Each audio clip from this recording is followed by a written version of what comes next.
അമ്മയ്ക്ക് 4 മക്കളുള്ളത് കൊണ്ട് അതിലൊരു പീസ് പത്രം എനിക്ക് കൂടുതൽ വിശപ്പുള്ളത് കൊണ്ട് അതിന്റെ സെന്ററിലുള്ള പീസാണ് ഞാനത് കഴിക്കുന്നത്. ആ പഴം കഴിക്കുന്നത് പിന്നെ പഴത്തിന്റെ തൊലിയാണ് ഞാൻ ആദ്യമായി കഴിക്കുന്നത്. എന്നിട്ട് എന്റെ പെങ്ങന്മാര് കഴിക്കാൻ വെച്ച പഴത്തിന്റെ തൊലി ഞാൻ കഴിക്കും. എന്നിട്ടാണ് പഴം കഴിക്കുന്നത്. പക്ഷേ കുടുംബത്തിലെ ഏറ്റവും നന്നായിട്ട് കിട്ടിയ ഭക്ഷണം കഞ്ഞിയായിരുന്നു. അന്നത്തെ കാലത്ത് എന്റെ അപ്പൻ ദൂരനെ വെള്ളടിച്ച് ഒച്ചയിട്ട് നിന്നത് അറിയാം. അപ്പോൾ തന്നെ എന്റെ അമ്മയ്ക്ക് ഭയങ്കര ടെൻഷൻ കയറും. അമ്മ ഒരു ബക്കറ്റ് വെള്ളമായിട്ട് നേരെ ടോയ്ലറ്റിലേക്ക് പോകും. എന്നിട്ട് ഞങ്ങൾക്ക് വേഗം കഞ്ഞി തരില്ല. കാരണം അന്നത്തെ ദേശീയ ഭക്ഷണം ഞങ്ങൾക്ക് കഞ്ഞിയാണ്. കഞ്ഞിക്ക് കൂട്ടാൻ ചിലപ്പോൾ ചമ്മന്തിയോ അല്ല ഉപ്പേരി എന്തെങ്കിലും ഉണ്ടാവും. പക്ഷേ നമ്മളൊരു മേലെ പറമ്പിൽ ആർമയുടെ സിനിമയില് കണ്ടിട്ടുണ്ടോ? ജയറാമിന്റെ ആ സിനിമയില് ആ ജയറാമിന്റെ അമ്മയ്ക്ക് തീരെ വയ്യാത്ത സമയത്ത് അവർ പറഞ്ഞിട്ടുണ്ട്, ഒന്നിക്കൽ നിങ്ങൾ 3 പേരിൽ ആരെങ്കിലും ഒരാൾ കല്യാണം കഴിക്കുക, എന്നെന്ന് സഹായിക്കാൻ, ഇത് ഭക്ഷണത്തിൽ വെച്ച് വിളമ്പണ്ടേ, അല്ലെങ്കിൽ പണിക്ക് ആരെങ്കിലും കൊണ്ടുത്തരിക. കല്യാണം കഴിക്കാൻ നരേന്ദ്രപ്രസാദ്, അച്ഛനായ നരേന്ദ്രപ്രസാദ് സമ്മതിക്കത്തില്ല. പക്ഷേ ജോലിക്ക് ഒരാളെ കൊണ്ടുപോയി കൊടുത്തു. അപ്പം ആ സമയത്ത് ജയറാമിന്റെ അമ്മ അരച്ചുകൊണ്ടിരിക്കുകയായിരുന്നു. അപ്പോഴാണ് കാജസൻ ഈ വേലക്കാരനെ കൊണ്ടുപോയി കൊടുക്കുന്നത്.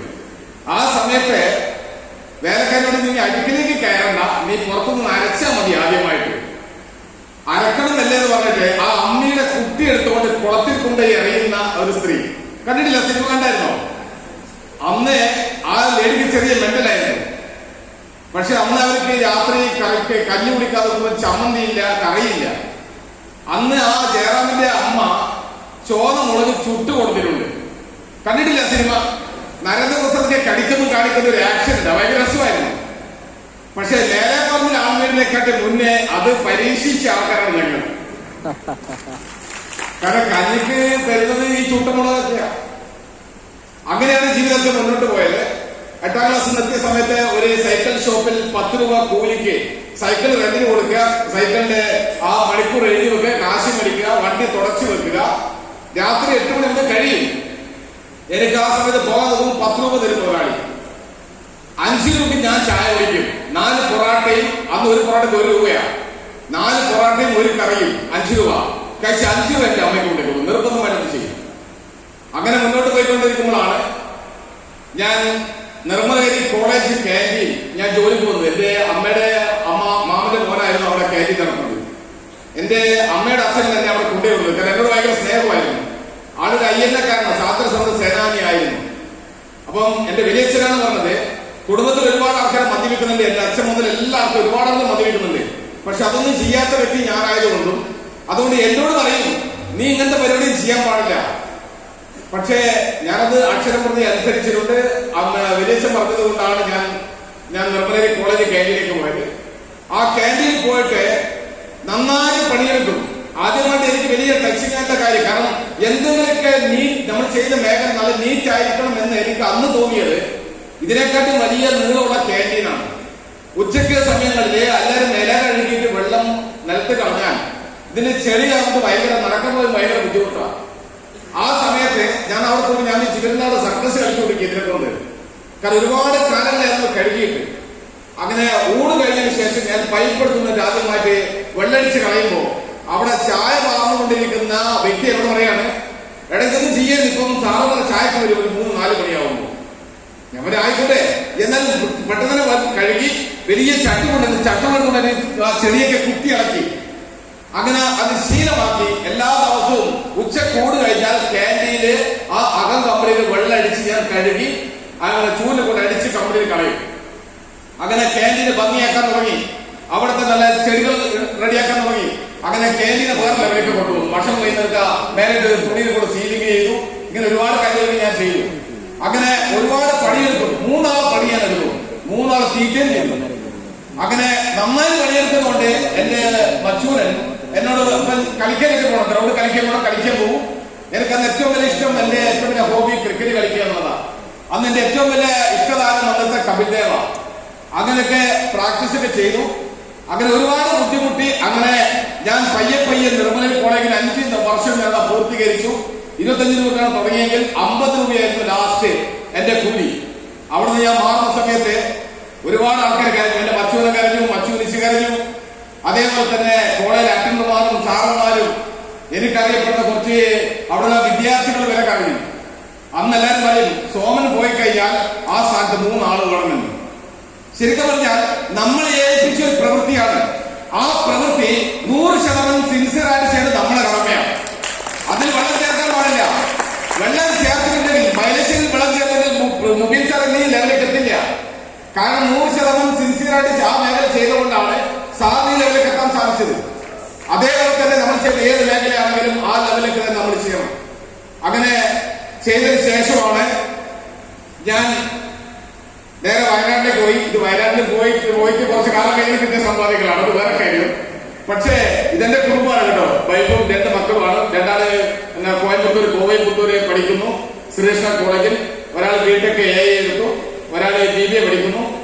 അപ്പം ഞാൻ വയനാട് ജില്ലയ്ക്ക് വേണ്ടി കളിക്കാൻ തുടങ്ങി. അങ്ങനെ വയനാട് ജില്ലയിലുണ്ട് അവിടെ 2 കൈപ്പൊക്കെ ആകണ്ടോ, കുറച്ച് കത്തിട്ടാണ്, പല്ല് കുറച്ച് നല്ല നിറവുണ്ട്. മൈലേശ്വരിന്റെ 95 കഴിച്ചുകൊണ്ട് കുറച്ച് ഗ്ലാമർ ഇപ്പൊ ആയിട്ടില്ല, അങ്ങനെ തോന്നുന്നു ഇല്ലേ? അപ്പൊ ആ കളറിനെ എനിക്ക് മനസ്സിലാക്കും. ഓക്കെ, അപ്പൊ അങ്ങനെ ഒരുപാട് കാലം അവിടെ സിൻസിയറായിട്ട് കളിച്ചു. അതിനുശേഷം വയനാട് ജില്ലയിൽ കരിങ്കൽ കോറി, ഇത് എന്റെ ഒരു കോറിയാണ് കേട്ടോ. അപ്പം ഒരു കരിങ്കൽ കോറിയാണെങ്കിൽ രണ്ടാമത്തെ കോറി നിങ്ങൾക്ക് ഇവിടെ കാണാൻ പറ്റും, ആ പാറ കണ്ടോ. മൂന്നാമത്തത് ഈ കല്ലിന്റെ ഈ പാറയുടെ കുറച്ച് ഇപ്പുറം സൈഡിലായിരുന്നു. അങ്ങനെ 3 കോറിയും 10-60ഓളം പണിക്കാർ കരിങ്കൽ കോറിയിൽ ഉണ്ടായിരുന്നു. കണക്കേത് 3 ആളുണ്ടായിരുന്നു. അതിനുശേഷം ഞാൻ കോൺട്രാക്ട് വർക്ക് എടുത്തു. കോൺട്രാക്ട് വർക്കിൽ ഒരുപാട് പണിക്കാരുണ്ടായിരുന്നു. പക്ഷെ 2005 ഞാൻ 8 നില പൊട്ടി. കോറകളെല്ലാം ഗവൺമെന്റ് സ്റ്റേ ചെയ്തു. എന്റെ മാത്രമല്ല, മൊത്തം കോറി. അതോടുകൂടി എനിക്ക് ലക്ഷങ്ങൾ തരാനുള്ള ആൾക്കാർ ഒരു പൈസ ഇല്ലാതായി. അപ്പം ആകെ എനിക്ക് നന്നായി കറക്റ്റ് കാശ് തന്നത് മുൻ മന്ത്രി കുഞ്ഞാലിക്കുട്ടിയുടെ അമ്മയ്യയുടെ മൂസാജി, അവരെ കൂടെ വാഴക്കണ്ട് ഉമ്മർ ഹാജി, അവരാണ് എനിക്ക് വല്ലപ്പോഴും എനിക്ക് തരാനുള്ള കാശൊക്കെ എന്നെ വിളിച്ചുകൊണ്ട് തരുന്നത്. മറ്റുള്ള ആൾക്കാർക്ക് എന്നെ മുക്കി. ഓക്കെ, പക്ഷേ അങ്ങനെ പട്ടിണി കിടക്കുന്ന കാലഘട്ടം നല്ല ലെവലിലേക്ക് എത്തിയതാ. ഞാൻ നിങ്ങളൊരു കാര്യം പറയാം, ചാക്കുടുത്താൽ നമ്മൾക്ക് പട്ടുടുക്കാൻ സാധിക്കും. പക്ഷെ പട്ടുടുത്താൽ പിന്നെ ചാക്കുടുക്കാൻ വലിയ ബുദ്ധിമുട്ടാണല്ലേ? നല്ല രീതിയിൽ ജീവിച്ചു കഴിഞ്ഞാൽ പിന്നെ നമുക്ക് താഴ്ന്ന രീതിയിൽ ജീവിക്കാൻ കുറച്ച് പണിയാണ്. ചില ആൾക്കാർ കണ്ണടിക്കും, ചിലർക്ക് ആത്മഹത്യ ചെയ്യും. പക്ഷേ ഇത്രയും നല്ല ഓപ്പർച്യൂണിറ്റി ഉണ്ടെങ്കിൽ നമ്മൾ അതിനൊരു ടെൻഷൻ എടുക്കേണ്ട ആവശ്യമേ ഇല്ല. പക്ഷേ അങ്ങനെ നിൽക്കുമ്പോഴാണ് എന്റെ ബിസിനസ് എല്ലാം തൊട്ട് ഒന്ന് നിൽക്കുന്ന സമയത്താണ് എന്നോട് അന്നത്തെ സുൽത്താൻ ബത്തേരി SI വിശ്വനാഥ് സാർ പറഞ്ഞു, സോമന്മാരെ 2 ജോഡി ഡ്രസ് എടുത്ത് പോലീസ് സ്റ്റേഷനിലേക്ക് വരണം. അങ്ങനെ സുൽത്താൻ ബത്തേരി പോലീസ് സ്റ്റേഷനിലേക്ക് പോയി.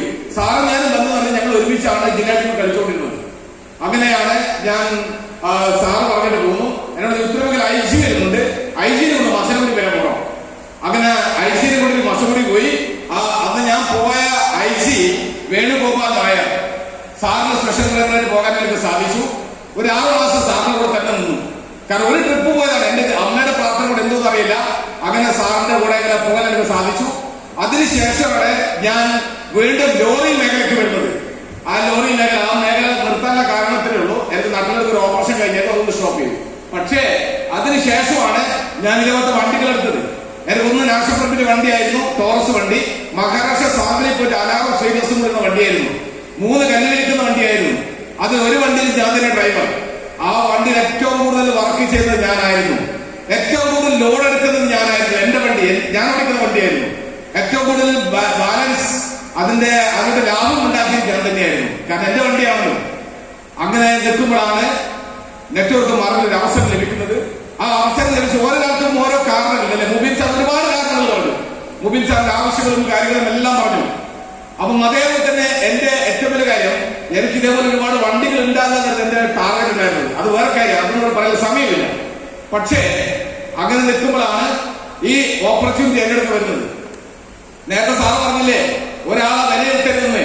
ഞാൻ ഈ ബിസിനസ്സില് ഒരു 6 മാസം മുന്നേ, നെറ്റ്വർക്ക് മാറിൽ 6 മാസം മുന്നേ വരേണ്ട ആളായിരുന്നു.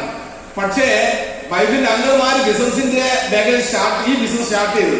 അവരെല്ലാം ഗവൺമെന്റ് എംപ്ലോയി ആയിരുന്നു. ഒരാൾ പാലക്കാട് റെയിൽവേ മിലിറ്ററി പോലീസ്, ഒരാൾ സുൽത്താൻ ബത്തേരി KSRTC ഡിപ്പോ, ഒരാൾ മാനന്തവാടി ഗവൺമെന്റ് അഡ്വക്കേറ്റ്. ഇവരൊക്കെ കൂടിയിട്ടാണ് എന്റെ അടുത്ത് ഈ അവസരമായിട്ട് വരുന്നത്. ആ സമയത്തും അവർക്ക് ഭയങ്കര സംശയമാണ്, ഇത് സോമനോട് പറയണോ? കാരണം എത്ര വിദ്യാഭ്യാസം, 8ാം ക്ലാസ് എന്ന് പറയാൻ പറ്റുമോ? 8ാം ക്ലാസ്സിൽ കാക്കൊല്ലം പൊട്ടിട്ടിട്ടേ ഉള്ളൂ അല്ലേ 8ാം ക്ലാസ്സിൽ പോയിട്ട്. പക്ഷേ അതിനുശേഷമാണ് എന്റെ അമ്മായിയാണ് പറഞ്ഞത്, ഇത് സോമനോട് പറ എന്നാൽ ഒരു മനസ്സില്ല മനസ്സിലാതെ വന്നു, ബിസിനസ് അവസരം പറഞ്ഞു, ഞാൻ മൈൻഡ് ചെയ്തില്ല. പക്ഷേ ഒരു ഘട്ടം പറഞ്ഞപ്പോ അവരൊരു വാക്ക് പറഞ്ഞു, നീ ജോലി ചെയ്യുമ്പോൾ നിനക്ക് വരുമാനം കിട്ടും, നിനക്ക് ജോലി ചെയ്യാൻ പറ്റുന്ന അവസ്ഥ വന്നിട്ടുണ്ട്. ഇത് IG ഡ്രൈവറായിരിക്കുമ്പോൾ എനിക്ക് നല്ലൊരു ഓപ്പറേഷൻ ഇപ്പൊ 6 മാസം കിടപ്പിലായിരുന്നു. ഇതേപോലെ എന്തെങ്കിലും വന്നാലോ, കാരണം എനിക്ക് 2 പെൺകുട്ടികളല്ലേ, 3 പെങ്ങന്മാരെ കെട്ടിച്ചു വിടല പെടാപ്പാട് എനിക്കറിയായിരുന്നു. കാരണം 3 പെങ്ങന്മാരെ കെട്ടിച്ചു വിട്ട ആളാണ് ഞാൻ. എന്റെ അപ്പൻ മകളെ കല്യാണം കഴിക്കാൻ എന്റെ അപ്പൻ എനിക്ക് തരുന്ന ഏക സഭ എന്നെ കെട്ടിപ്പിടിച്ചൊരു ഉമ്മ തരും, മകൻ എന്റെ മാനം കാക്കും. ഇതാണ് ആകെ പറയുന്നത്. പക്ഷേ എനിക്കും ദൈവം സഹിച്ച് 2 പെൺകുട്ടികളാണ്, വെറുതെ ഇരിക്കാൻ പറ്റുമോ? അങ്ങനെ ഞാൻ ഈ ഒരു മേഖലയിലേക്ക് വളരെ സജീവമായിട്ട് വന്നു. അന്ന് അങ്കിൾ എന്നൊരു കാര്യം പറഞ്ഞു, എറണാകുളത്ത് ഒരു ട്രെയിനിങ് നടക്കുന്നുണ്ട്, ആ ട്രെയിനിങ്ങിൽ ഒന്ന് വരണം. ഓക്കെ, അന്ന് എറണാകുളത്തെ ട്രെയിനിങ്ങിൽ വന്നു. ആ ട്രെയിനിങ്ങിൽ വന്ന സമയത്ത് പ്രധാനപ്പെട്ട 3 കാര്യങ്ങൾ അവരാണ് പറഞ്ഞിട്ടുണ്ട്. ആ 3 കാര്യം 100% സത്യസന്ധമാണ്. ഒന്ന്, അവർ പറഞ്ഞത് നിങ്ങൾക്കൊരു വീട് വേണോ, വീടില്ലാത്തവർ കൈവക്കാൻ പറഞ്ഞപ്പോൾ 70% ആൾക്കാരും കൈവക്കി. അന്ന് പറഞ്ഞ വീട് വെക്കണമെങ്കിൽ 2000 സ്ക്വയർ ഫീറ്റ് 2000 വെച്ചിട്ട് 40 ലക്ഷം രൂപ വരും. 2 കുട്ടികളെ പഠിപ്പിക്കണം നിങ്ങൾക്ക്, ആ 2 കുട്ടികൾക്ക് 20 ലക്ഷം രൂപ വേണമെന്ന് പറഞ്ഞു. പക്ഷെ ഞാനിപ്പോ തിരുത്തി, 20 ലക്ഷം പോരാ കേട്ടോ, 1 കോടിയും പോരാ. എന്റെ മകളെ കഴിഞ്ഞ വർഷം ഞാൻ ചേർത്തപ്പോ ആ ശ്രീകൃഷ്ണ കോളേജിൽ 15 ലക്ഷം രൂപ ഡൊണേഷൻ ചോദിച്ചു. 15 ലക്ഷം ഡൊണേഷൻ ഞാൻ കൊടുത്തു. 4 ലക്ഷം രൂപ ഒരു വർഷം ഫീ, 4 ലക്ഷം രൂപ അടച്ചു, 10 ലക്ഷം ആയില്ലേ. അതുകൊണ്ട് ഹോസ്റ്റലിൽ പഠിപ്പിക്കാതിരിക്കാൻ വേണ്ടി അവിടെ തന്നെ ഫ്ലാറ്റ് എടുത്ത് അവിടെ നിന്ന് പഠിപ്പിക്കുക. അപ്പം എല്ലാം കൂടി 21 ലക്ഷം. ഞാൻ ഫ്ലാറ്റ് സ്വന്തമായിട്ട് അവിടെ എടുത്തിട്ടില്ല, റെന്റിനാ 21 ലക്ഷം രൂപയായി. അപ്പൊ അങ്ങനെയാണ് LKG UKG കൊണ്ട് പഠിക്കുമ്പോൾ ഒരുപാട് കാശ് വേണം. ഇപ്പോൾ 50 ലക്ഷം കൂടിക്കോ, അപ്പൊ 50 കോടിയായില്ലേ അല്ലേ. അതേപോലെ 2 കുട്ടികളെ കെട്ടിച്ചു കൊടുത്ത് കാശ് വയ്ക്കൂ. ആ കാശ് നമ്മൾ ചോദിച്ച സമയത്ത് ആ 2 കുട്ടികളെ കെട്ടിച്ചു കൊടുത്ത് ചുരുക്കി 50 ലക്ഷം രൂപ വേണം. 3 കാര്യത്തിനോട് 1.5 കോടി രൂപ. അപ്പൊ അവര് പറഞ്ഞു, ഞാൻ വെച്ചാൽ 1.5 കോടിയില്ലേ, നമ്മൾ പൈസ ഇല്ലാത്ത നമ്മൾക്ക് എന്ത് കോടി വന്നതിന്. പക്ഷേ അതിനുശേഷം അവര് കാര്യം പറഞ്ഞു, നിങ്ങളെ എക്സ്പ്രസിനെ ഔട്ട്പുട്ട് എന്ന് വിളിക്കും, നിങ്ങളെ ഇൻകത്തിനെ ഇൻപുട്ട് എന്ന് വിളിക്കും. അപ്പൊ നിങ്ങൾ ഇൻപുട്ട് നോക്കാൻ നോക്കും. ഓക്കെ, നിങ്ങൾ ഒരു ദിവസം എത്ര കാശ് ഉണ്ടാക്കും? ഞാൻ ആലോചിച്ചു, 1000 രൂപ ഒരു ദിവസം ഡ്രൈവർ പണിയെടുത്താൽ 6 ദിവസം 6000, 6000 ഇൻറ്റു 4 ആഴ്ച 24,000 കൊണ്ട് 25,000 കൂടിക്കോ. 25,000 ഇൻറ്റു 12 മാസം പോയി കഴിഞ്ഞാൽ 3 ലക്ഷം രൂപ കിട്ടും. 20 വർഷം ലീവാക്കാണ്ട് പണിക്ക് പോയാൽ 60 ലക്ഷം രൂപ കിട്ടും. ഹലോ, ഞാനന്ന് 33-ാമത്തെ വയസ്സാണ് എനിക്ക്. അപ്പം 53 വയസ്സ് വരെ പണിയെടുത്താലും 60 ലക്ഷം രൂപ കിട്ടുള്ളൂ. അവൻ വേണ്ട 3 കാര്യത്തിന് മാത്രം 1.5 കോടി. അപ്പോഴാണ് അവര് പറഞ്ഞത് 60 ലക്ഷം കിട്ടില്ല സുഹൃത്തെ, ആ 60 ലക്ഷത്തിന് ഡിവൈഡ് ബൈ 4 4 ആ 4-ൽ 1 ഭാഗം നിങ്ങൾക്ക് സേവ് ചെയ്യാൻ 3 ഭാഗം എക്സ്പെൻസ് ആയിരിക്കും. എന്റെ കിളി പോയി. ഇതല്ലേ ഇവിടെ എല്ലാവരും അവസ്ഥ ആണല്ലേ, ശരിയാണോ? അവിടെയാണ് മൈലേജിന്റെ ഏറ്റവും വലിയ ഒരു ഓപ്പർച്യൂണിറ്റി കിടക്കുന്നത്. മറ്റുള്ള മേഖലയിൽ നമ്മൾ ഒറ്റയ്ക്കാണ് പറയുന്നത്. ഇത് നമ്മളൊറ്റമല്ല, നമ്മളെ വിജയിപ്പിക്കാൻ വേണ്ടി ഇതേപോലുള്ള ഒരുപാട് ലീഡേഴ്സ് നമ്മുടെ കൂടെ ഉണ്ട്. പറയുന്ന കാര്യങ്ങൾ കറക്റ്റായിട്ട് ചെയ്യുക, പ്രവർത്തനം കറക്റ്റായിട്ട് ചെയ്യുക. ഒരു പാർട്ട് ടൈമർക്ക് 4 മണിക്കൂറും ചെയ്തൂടെ? ചെയ്യാതെ ഒരു 4 മണിക്കൂർ ഡെയിലി പെർ ഡേ. ഒരു ഫുൾ ടൈമർക്കാണെങ്കിൽ നമ്മൾ ജോലിക്ക് പോകുന്ന ഒരു 8 മണിക്കൂറും നമ്മൾ വിനോദത്തിന് പോകുന്ന 8 മണിക്കൂറിൽ 4 മണിക്കൂർ 12 മണിക്കൂർ ചെയ്യാം. ഒരു ലൈഫ് ടൈമർ ആണെങ്കിലോ 8 തൊട്ട് 16 മണിക്കൂർ ബിസിനസ് ചെയ്യാം. ഇനി അപ്പൊ അങ്ങനെ നോക്കുകയാണെങ്കിൽ മൊബൈൽ സാർ 16 മണിക്കൂറാണ് ചെയ്യുന്നത്. ചില വണ്ടികൾ കിടന്നുറങ്ങുന്നത് തന്നെ. ഇതേപോലെ തന്നെ നമ്മൾക്ക് അത് റോൾ മോഡലാക്കി നമ്മളും വർക്ക് ചെയ്താലോ? ഹലോ, പണ്ടൊരാൾ പ്രാർത്ഥി, ദൈവമേ കൈതൊഴാം കേക്കുമാറാകണേ, പാവം എന്നെ നീ കാക്കുമാറാകണേ എന്ന് പറഞ്ഞായിരുന്നു അല്ലെ, പ്രാർത്ഥിക്കാറില്ലേ?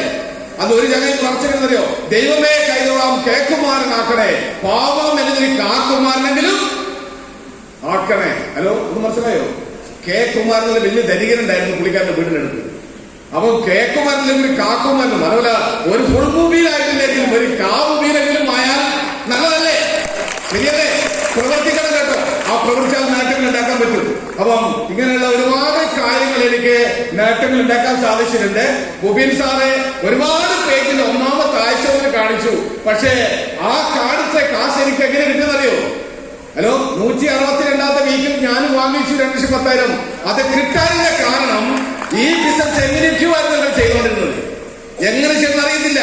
ഒരു വണ്ടി തന്നാൽ വണ്ടി ഓടിക്കാൻ പഠിച്ചു, പക്ഷെ എങ്ങനെ ഓടിക്കണം അറിയത്തില്ല കറക്റ്റായിട്ട്. അതിന് നിയമങ്ങൾ അറിയില്ല.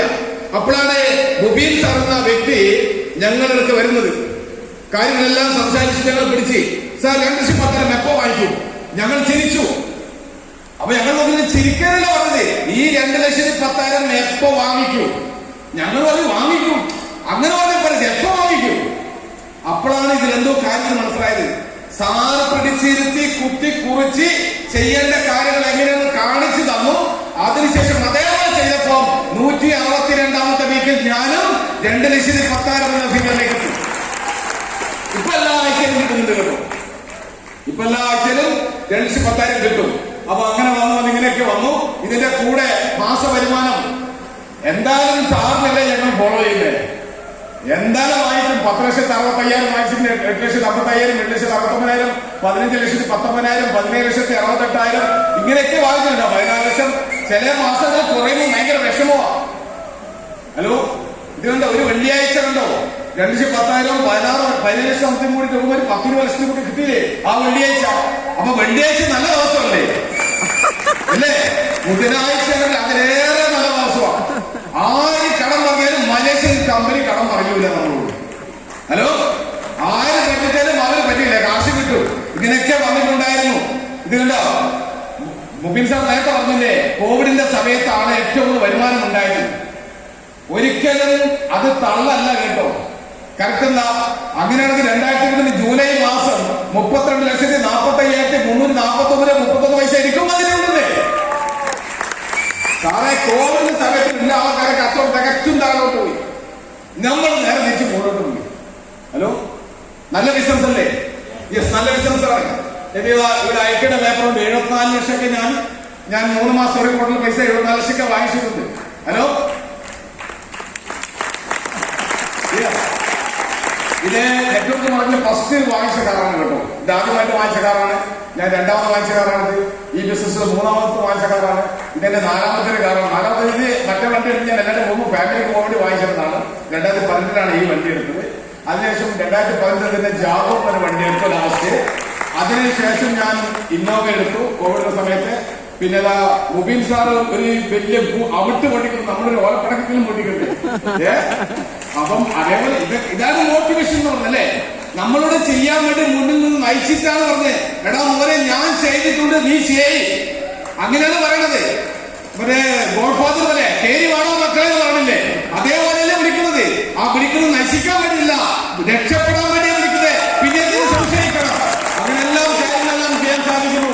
ഇത് കോഴിക്കോട് സാർ, ഇതിന്റെ ഓഫീസർ സാർ വന്നിട്ടുണ്ട്. എന്നെ 100% അന്ന് എന്നെ അനുഗ്രഹിച്ചിട്ടുണ്ട്. അന്ന് സാറിന്റെ വക ഈ ഇടത് കയ്യിൽ കിടക്കുന്ന മോതിരം സാറിന്റെ ഗിഫ്റ്റാ. ചുമ്മാ മോതിരല്ല, ഡയമണ്ട്. എന്റെ ലൈഫിൽ എനിക്ക് ആകെ കിട്ടിയ ഗിഫ്റ്റാണ് ഇത്. ആകെ കിട്ടിയത്. ഇതുവരെ വേറെ ആരും ഒരു ഗിഫ്റ്റ് തന്നിട്ടില്ല. ആകെ തന്ന ഗിഫ്റ്റ് മുബീൻ സാറിന്റെ ഗിഫ്റ്റാ. ഇതൊരിക്കലും കളയത്തില്ല കേട്ടോ, ഒരിക്കലും കളയത്തില്ല. അപ്പം ഇങ്ങനെയുള്ള ഓഫീസുകളെല്ലാം മൈലേജ്, നമ്മുടെ വിനോദ് സാർ അടക്കം ഈ ഓഫീസിൽ വന്നിട്ടുണ്ട്.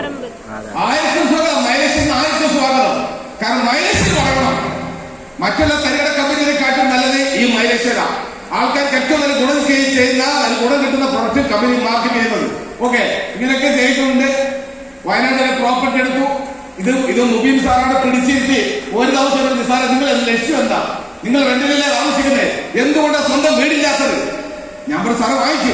അങ്ങനെ പോരാ, എന്നെയും എന്റെ ഭാര്യനെയും അവിടെ പിടിച്ചിരുത്തി സാറിന് ഡയറി എടുത്ത് സാറാണ് എനിക്ക് തയ്യാറാക്കുന്നത്. അപ്പൊ പറഞ്ഞു സാറേ, ഞാൻ അവിടെ എനിക്ക് പ്രോപ്പർട്ടി ഉണ്ട്, ഇവിടെ പ്രോപ്പർട്ടി ഉണ്ട്. സാറിന്റെ കൂടെ പോയി കണ്ടു. നമ്മളെ സുനിലാൽ സാറ് പല സ്ഥലത്തും എന്നോട് പറഞ്ഞു, സാറേ മുബീൻ സാർ ഇങ്ങനെയാണ് ചെയ്തത്. അങ്ങനെയാണ് ഇതേപോലത്തെ സ്ഥലങ്ങൾ. ഇത് വയനാട്ടിൽ വായിച്ച സ്ഥലമാണ്. അതേപോലെ ഒരു 3104 സ്ക്വയർ ഫീറ്റിലെ 2.5 കോടിയോളം വില വരുന്ന ഒരു ഫ്ലാറ്റ് വാങ്ങിച്ചു. ഇതൊക്കെ നമ്മൾക്ക് നമ്മളെ പറഞ്ഞ് ചെയ്യിപ്പിച്ചതാണ് കേട്ടോ. അല്ലെങ്കിലും ഇപ്പോഴും ഞാൻ ഈ സാധനം എടുക്കില്ല. കാരണം ഞാൻ 16 വീട് ഞാൻ റെന്റിൽ താമസിച്ചു. 17ാമത്തെ വീടാണ് ഞാൻ സ്വന്തമാക്കുന്നത്. അപ്പം അല്ലാത്ത നമ്മളിങ്ങനെ ഓരോ കാര്യങ്ങളും ചെയ്യാൻ നമ്മൾക്ക് ഇങ്ങനെ അനുകൂലങ്ങളും അതുപോലെ നമ്മളെ ചെയ്യാനുള്ള ആവേശവും എല്ലാം നമ്മൾക്ക് തരും. ഓക്കെ, ഇത് ഇന്ത്യയിൽ ഏകദേശം 650 മുകളിൽ ഔട്ട്ലെറ്റ് ഉണ്ട് കേട്ടോ. അതില് ഏറ്റവും നല്ല ഔട്ട്ലെറ്റ് ആക്കി ഇത് തെരഞ്ഞെടുത്തു. ഇത് കണ്ണൂർ എയർപോർട്ടിനടുത്താണ്. ഈ അടുത്ത മാസം 1-ാം തീയതിയാണ് അതിന്റെ ഇനോഗ്രേഷൻ. അതിന് ഞാനവിടെ 1ാം സമ്മാനം സ്കൂട്ടിയും അങ്ങനെ ഒരുപാട് സാധനം കിട്ടി. 101 സമ്മാനങ്ങൾ. ഇടിവെട്ട് മഴയിൽ പിടിവിട്ട സമ്മാനങ്ങൾ ക്യാപ്ഷനൊക്കെ കൊടുത്തുകൊണ്ട് അങ്ങനെ അത് റൺ ചെയ്തുകൊണ്ടിരിക്കുകയാണ്. ഓക്കെ, യെസ്, ഇതെന്റെ വൈഫിന് വാങ്ങിച്ചു കൊടുത്ത വണ്ടിയാണ് കേട്ടോ.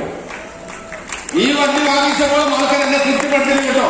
എന്റെ ലോറികളെല്ലാം ഞാൻ വിറ്റൊഴിവാക്കി. എന്നെ വേക്കോട്ട് വയ്ക്കുന്ന കാര്യങ്ങൾ ഒന്നും ഉണ്ടാകാൻ പാടില്ല. പ്രോഗ്രാം കേട്ട് വന്നപ്പോ ഞാൻ പറഞ്ഞിട്ടുണ്ട് ഭാര്യയെ മോളെ വന്നിരിക്കെ ഈ ബിസിനസ് ഞാൻ ചെയ്യാൻ പോവാണ്, നീ എന്നെ സപ്പോർട്ട് ചെയ്യണം. ആള് പറഞ്ഞു ഇപ്പൊ വണ്ടിയിലെ വരുമോ?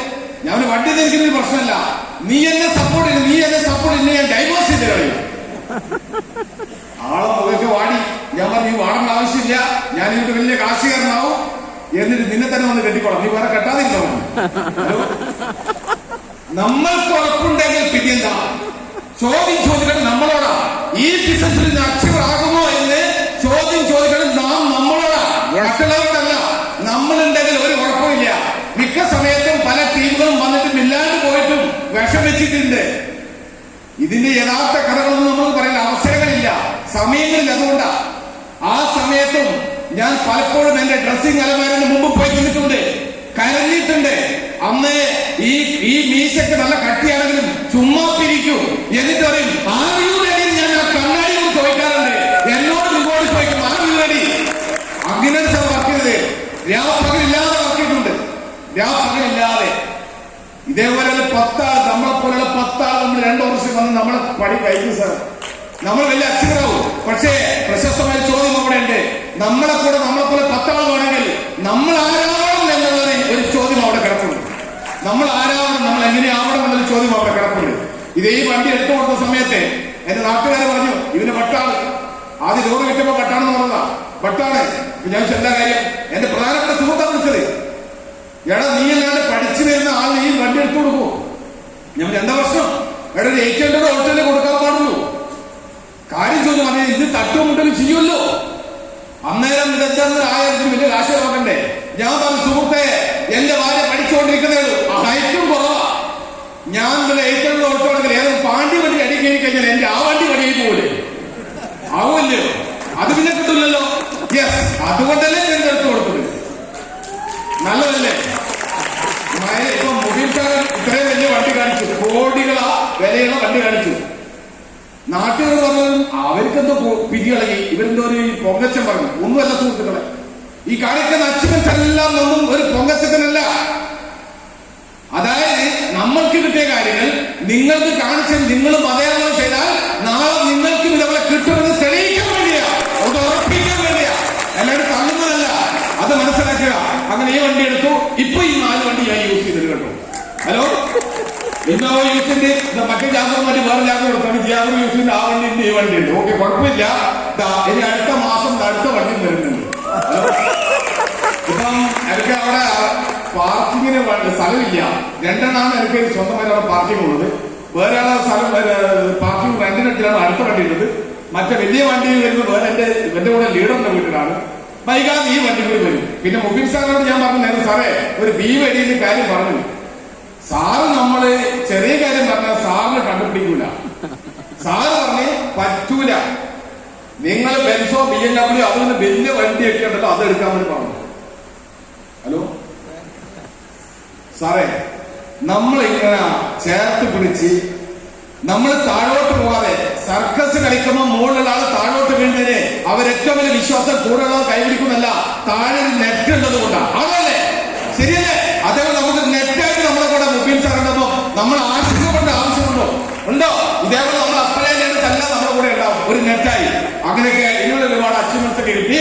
ഇത് ഞാനിപ്പം സ്ഥലം എടുത്ത് കണ്ണൂർ എയർപോർട്ടിന്റെ അടുത്ത് കുറച്ച് 1.5 വർഷമായി സ്ഥലമൊക്കെ എടുത്തിട്ട് ഇപ്പം ഒരു 600 ഇരിക്കാനുള്ള ഹോളും അതുപോലെ 24 സ്യൂട്ട് റൂമും. ഇത് എന്റെ കൂടെ RTC ലീഡർ ദിബിൻ സാറാണ് ഇത് ഡിസൈൻ ചെയ്തത്. പുള്ളിക്കാരൻ എഞ്ചിനീയറാണ്. ഓക്കെ, അപ്പം ഇതിന്റെ പണി ഇപ്പം മഴ കൈവിട്ടുകാൻ ഇതിന്റെ പണി തുറക്കണം. മുബീൻ സാർ നേരത്തെ പറഞ്ഞല്ലേ 10-14 ലക്ഷമൊക്കെ റെന്റ് കിട്ടുന്നുണ്ട്. സാറിന്റെ ബിൽഡിംഗൊക്കെ ഞാൻ നേരിട്ട് പോയി കണ്ടതാ. ഹലോ, എന്തെങ്കിലുമൊക്കെ കിട്ടണ്ടേ? എന്തെങ്കിലുമൊക്കെ കിട്ടണം, അല്ലെങ്കിൽ നമ്മൾ അലമ്പായി പോകും. ഓക്കെ, അതേപോലെ സാറ് ഇതും എടുക്കണം. എനിക്ക് ഡയമണ്ട് ഷിപ്പ് 2026 പൂർത്തിയാവുന്നതിന് ഞാനും സാറിന്റെ പോലെ തന്നെ സാറിന്റെ ഫസ്റ്റ് ഒരു അച്ചീവ്മെന്റ്സ് ആണ് ഡയമണ്ട് അല്ലേ? അവിടെ ആ ലോകമുണ്ട്, അതെന്നെ വല്ലാണ്ട് മോട്ടിവേറ്റ് ചെയ്തുകൊണ്ടിരിക്കുകയാണ്. ആ സാറ് വേറെ റേഞ്ചാണ്. അതിന്റെ ചങ്കിന്റെ കൂടെ വെക്കണം. ആ ചങ്കിന്റെ കൂടെ വെക്കുന്ന ആ സമയത്ത് എന്റെ കൂടെ ഈ വണ്ടിയും ഉണ്ടാവും, BMW വയസ്സാണ്. അപ്പോൾ ഞാൻ എല്ലാ മക്കളുടെ വണ്ടികളൊക്കെ ഏകദേശം ഇങ്ങനെ ഒഴിവാക്കും. ഹലോ, എപ്പോഴും കൊണ്ടുവരുന്നതിന് കാര്യമില്ല. അതൊക്കെയാണ് എന്റെ ആഗ്രഹം. അതേപോലെ തന്നെ ഞാൻ 8ാം ക്ലാസ് കാക്കുലമരിയെ പഠിച്ചിരുന്നു. പക്ഷേ ഇത് ചൊക്ലി ഗവൺമെന്റ് കോളേജിൽ കുട്ടികൾക്ക് അവിടെ പാടി വിഷയമാണ് ഡാൻസിന്റെ മേഖല. അവർ തിയറി പഠിക്കുന്നു, ഇതിന്റെ പ്രാക്ടിക്കൽ സൈഡ് ആ കുട്ടികൾക്കെല്ലാം ട്രെയിനിങ് കൊടുക്കാൻ സാധിച്ചുകൊണ്ടോ. അതേപോലെ തന്നെ കണ്ണൂർ വുമൺസ് കോളേജിൽ ഇതെവിടെയാണുണ്ട്, അവരെ കണ്ടോ? മന്ത്രി കടകംപള്ളി സുരേന്ദ്രൻ ഉദ്ഘാടനം ചെയ്ത പ്രോഗ്രാമിൽ ഈ 600ഓളം വരുന്ന കുട്ടികൾക്ക് ഞാൻ 3 മണിക്കൂർ ട്രെയിനിങ് കൊടുക്കുകയുണ്ടായി. ഇതും എന്റെ ഒരു അച്ചീവ്മെന്റ് ആണ്. അതേപോലെ തന്നെ പാലക്കാട് കോളേജിൽ കുട്ടികൾക്ക് ഡ്രീംസിനെ കുറിച്ച് ട്രെയിനിങ് കൊടുത്തു, കണ്ടോ? അങ്ങനെ കൊടുക്കാൻ സാധിച്ചു. അങ്ങനെ കോളേജിലെ ലെക്ചറർമാരെ മുമ്പിൽ ഇരുത്തിക്കൊണ്ട് 8ാം ക്ലാസ് വിദ്യാഭ്യാസം പോലും ഇല്ലാത്ത എനിക്ക് ചെയ്യാൻ പറ്റുന്നുണ്ടെങ്കിൽ നല്ലതല്ലേ? മൈലേജിന് കാശ് മാത്രമല്ല വന്നത് കേട്ടോ, കാശ് മുതല നല്ല ആരോഗ്യം. 13 വർഷമായിട്ട് ഹോസ്പിറ്റലിൽ ആരും പറഞ്ഞില്ല, നല്ല ആരോഗ്യം. ഇതാണ് കമ്പനിയുടെ ഹെൽത്ത് ആണ് കമ്പനി ആരും പറയുന്നത്. പിന്നെയാണ് ഹെൽത്ത് ക്രിയേഷൻ പറയുന്നത്, കാശ് ഉണ്ടാക്കാം. പിന്നെ പറയുന്നത് നോളജ് ഉണ്ടാക്കാം. അതിലൂടെ നോളജ് മാത്രം ഹാപ്പിനെസ് ഉണ്ടാക്കാം. 4 കാര്യം ഒരേപോലെ കിട്ടുന്ന തരുന്ന ഒരു കമ്പനിയാണ് my life marketing global private limited company. അപ്പൊ ഇങ്ങനെയൊക്കെ ചെയ്യാൻ സാധിച്ചു. അതിനെ കേരള കമ്പനി പത്രത്തിൽ സോമമാണെന്ന് പറഞ്ഞൊരു 6 പേജിൽ വന്നു. അത് 2ാമത്തെ പേജിലാണ്, ഒക്ടോബർ 8ാമത്തെ പത്രം. അപ്പം അങ്ങനെ വന്നതിന് ശേഷം ഒക്ടോബർ 9ാമത്തെ പത്രത്തിൽ വീണ്ടും ചെയ്തു. അവിടെ വീണ്ടും ആ മന്ത്രിയിൽ നിന്ന് ഒരു മെമ്മന്റൊക്കെ കിട്ടി. അത് ഒക്ടോബർ 9ാമത്തെ പത്രത്തിൽ വീണ്ടും വന്നു. സാധാരണ ഞാനൊരു ഡ്രൈവർ ആണെങ്കിൽ ഏതെങ്കിലും വണ്ടി ഇടിച്ചിട്ട് ഏതെങ്കിലും ഒരു പേപ്പറിന്റെ ഒരു ചെറിയ മൂലക്ക് ചെറിയൊരു ഫോട്ടോയിലേ വരുന്നത് ആണോ അല്ലേ? അപ്പം ഈ ബിസിനസ്സിൽ ഇങ്ങനെയൊക്കെ കിട്ടും. അപ്പം ഇത് കണ്ടോ, വിജയഗാഥ സംരംഭ മാഗസിൻ ബിസിനസ് മാഗസിനൊക്കെ വന്നു. അതിലെ കേരള കമ്പനിയുടെ 114ാമത്തെ വാർഷികത്തിന് 114 വിജയികളിൽ 174, 175 പേജിൽ എന്നെ കുറിച്ച് വന്നു. ഇത് ഗവർണറാണ് കഴിഞ്ഞ 5-6 മാസം വരെ പ്രകാശനം ചെയ്തത്. ഇങ്ങനെയൊക്കെ കിട്ടി സാറേ, ഹലോ, ഇങ്ങനെയൊക്കെ കിട്ടി. ഇതാണ് ഇത്തരം ചെറിയ എസ്റ്റിമേറ്റ് പറയാനുള്ളൂ, കൂടുതലൊന്നും പറയാനില്ല. എന്നാലും ഈ ഒരു അവസരം